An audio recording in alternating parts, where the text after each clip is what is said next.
Top Gun. Perfect for Anthony Scaramucci. I think he went to fighter jet school. I'm not sure.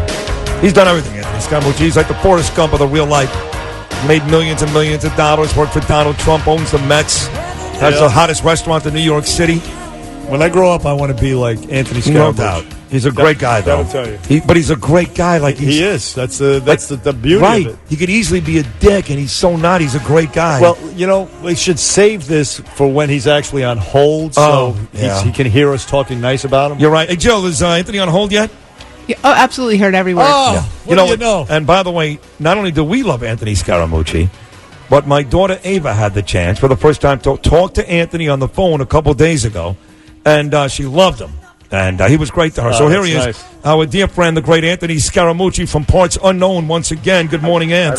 I don't want to say anything, guys. Keep talking. Enough about me talking about me. What do you guys think of me? And he's handsome too. And he is very and handsome. funny. Yes, he is. And his kids are adorable, and his wife's beautiful. He's got a pretty good life. And seriously, Ava had a blast talking to you a couple of nights ago. My son Gabriel, he loves to say your last name. He loves to say Scaramucci, but Ava really enjoyed talking to you. Well, yeah, she's great, and she's got a big birthday coming up. So happy birthday to Ava. That's awesome. And I'm in the swamp today, guys. I took the red eye in from San Francisco, and so I'm preparing myself for the swamp juice and the swamp juice activity today, right? But the Trumpster was going a little crazy on George Conway this morning. Did you catch those tweets? Yes, I know. We talked about it a little bit earlier.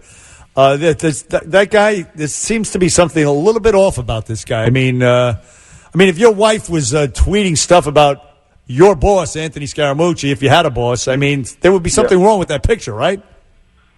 Yeah, I'm trying to figure it out. I honestly, again, I'm not trying to play four-dimensional chess on it, but I'm not exactly sure directionally why he's going after the president that hard if his wife is, upstairs in the West Wing from his Oval Office. I don't get that whole thing.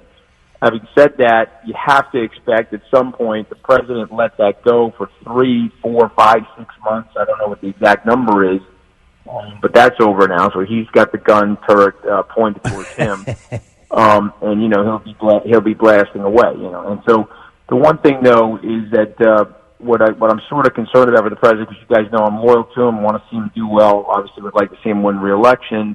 There is empirical data now, though, when he's lighting people up on Twitter, he loses support from white women voters and suburban housewives. If you're calling Rex Tillerson dumb as a rock, and he's the former Secretary of State, the housewives are like, well, I'm trying to teach my kids not to bully people. You're calling the guy dumb as a rock. Now you're going after George Conway. You're the president. They're not. You follow what I'm saying? Yeah, sure. Again, he'd be mad at me because he said, well, they started it, and, I'm a counterpuncher, and I hit back 10 times harder, and he tried to drive Rosie O'Donnell into the ground, and I get that, those elements of that, and he sometimes will say, I'm president or not, blah, blah. But here's the thing, you're losing those voters, okay? And so you can't lose those voters. You can't be at a 38% number with the women in the United States. They make up more than half of the people that vote. Forget about the registered voters, guys. I'm just talking about the people that actually go to the polls on Election Day. And so you can't be at 38%. So, again, he's got 19 months to go, plenty of time. I'm not saying that. But I just worry about that because, it's exhausting to a lot of people. It's funny you mentioned the voters, and because Bernie and I go back and forth all the time. Anytime some Democrat starts to get some media attention, Bernie rips them to shreds, whether it's Beto O'Rourke or Biden or Sanders, and he's right. They're crazy people, they're this, they're that. But eventually somebody on that side is going to have to win. But working with Bernie every day, it's almost a fait accompli that Trump is going to win again because it's, as James Crawford once said, it's all about the economy, stupid. I don't think it's that easy. I don't. I think Trump's doing a good job. He's won me over. But I know that a lot of this country hates his guts, and they don't care about the philosophy, and they don't even buy into the economy. They give Barack Obama the credit. Is it as easy as he's doing a good job, he's going to win again, or do you think he once again will be in a fight for his life?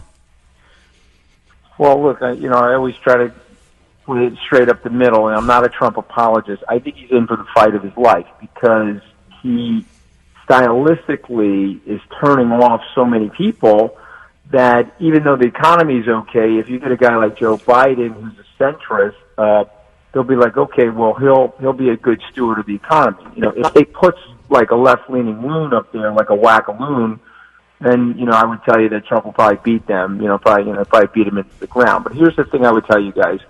October 7th, 2016 was a Friday night. You guys probably don't know where you were, but I know exactly where I was. That was the Access Hollywood night. Right. And so if you had said to anybody, okay, well, we're winning 1 month from here, after the Access Hollywood, the Vulture, whatever you want to call it, I'll just tell you right now, none of us thought we were winning, and, 20, 30 short days later, we won. So we're so far out from the election that nobody can really predict any of this stuff. I'm just saying, trend-wise, if the economy falters, he's putting himself on thin ice stylistically by doing this sort of stuff. So the one thing about him is he's got a little bit of defiance in his personality. You tell him that, he'll send out 75 tweets in 6 hours. You know what I mean? Right. You got to be careful. He gets crazy. So listen, hold on. Don't go anywhere. Hold on. We got more to ask you about. We got to take a quick break if that's okay with you. We're going to come right back perfect. with you. No problem. Okay, great. We'll take a quick break. More with Anthony Scaramucci and with Bernie and Sid. We're coming right back. Bernie and Sid in the morning.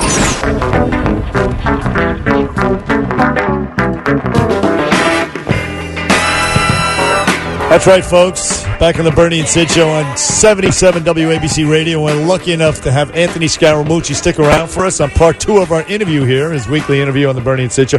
Anthony, we were talking about the 2020 and, of course, the candidates that are out there now. Now, listen, the reason I think the Democrats are in a little bit of trouble in 2020 is that in addition to wanting to take away your private health insurance, the wacky Green New Deal, open borders, sanctuaries, all that stuff, they want to change the rules. I mean, so I think in their minds, they're kind of desperate. They want to pack the Supreme Court, abolish the Electoral College, as you know, allow violent felons to vote 16-year-olds, and et cetera, et cetera. They want to do all this stuff. So, I mean, what do you think about all of that stuff? That's wacky, nutty stuff, and I don't think the people are going to buy into that.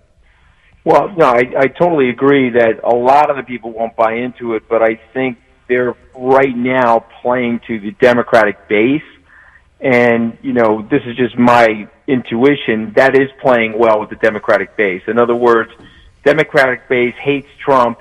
They want to win at all costs, and they like the strategy of quote unquote, here's what we're going to do to win at all costs. But don't you also think that the Bernie brings up great points on policy, great points. Mm-hmm. My point is they don't care. In other words, all they care about is we hate Trump. We want him out, even if they don't like the policy, even if in a lonely room in the corner they believe what Bernie's saying.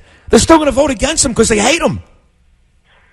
I understand that, but they're trying to galvanize. What they're trying to do right now, they're trying to increase the voter participation in the primaries of those Democrats. And they're trying to signal to Democrats that we have a winning strategy and we're going to transform the nation. And so you got to come along with us. But just remember that Franklin Roosevelt, who was arguably one of the best politicians in American history, at least in the top 10, he tried to pack the court in 1937, and there was only 20 members of the House of Representatives that were Republican. There's only 16 senators that were Republican, and he still couldn't get it done.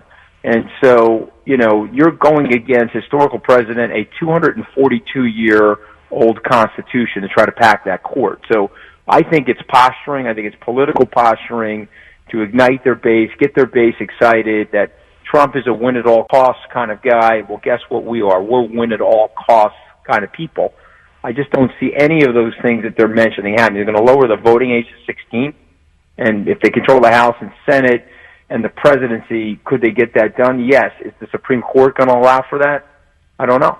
We'll have to see. I mean, that's the beauty of the check and balance system. Thank God we have it, frankly, because I think these people are nuts. Yeah, I agree with you, Anthony. On that note, Anthony, and we are out of time with apologies. I do agree with the nuts part is apropos. Listen, you're a great guest. Pray for me, guys. I'm down here in the swamp. I got to get pressure hose to get the swamp to get on the 5 o'clock shuttle. Okay, so pray for me. All right, you'll be fine. Good luck down there, Anthony. You're great as always. You really are a great guest. We love you. Thank you. God bless. All right, take care, Anthony. And I'll call Nelson later on today. We'll take a short break. Deb's got the news. 2 exciting guests coming up next hour. Coming right back. I'm president, and you're not.